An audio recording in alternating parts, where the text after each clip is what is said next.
Gary is struggling through a bus station, with two very heavy suitcases when a stranger walks up to him and asks, "Have you got the time?" Gary sighs, puts down the suitcases, and glances at his wrist.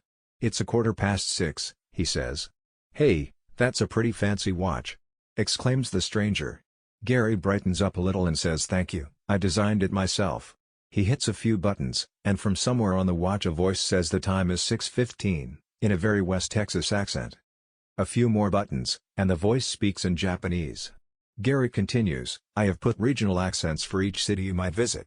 The display was very high quality, and the voice was simply astounding. He pushed a few more buttons, and a very tiny but high-resolution map of the city appears. A flashing red dot shows your current location, and the watch can guide you to any place in the city, and tell you about each store and business you pass along the way.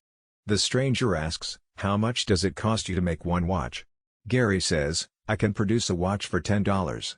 "That's amazing," says the stranger, thinking of the profit margin. "Would you be willing to sell me the patent for $50,000? "I'm not sure," says Gary. "How about $100,000? says the stranger, pulling out his checkbook. Gary knew he could really use the money, and agreed to the sale. The stranger, thinking he had just found the ticket to financial freedom, wrote the check and took the watch.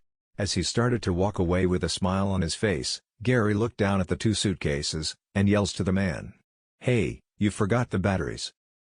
Thanks for stopping by, and please subscribe to help us grow the channel.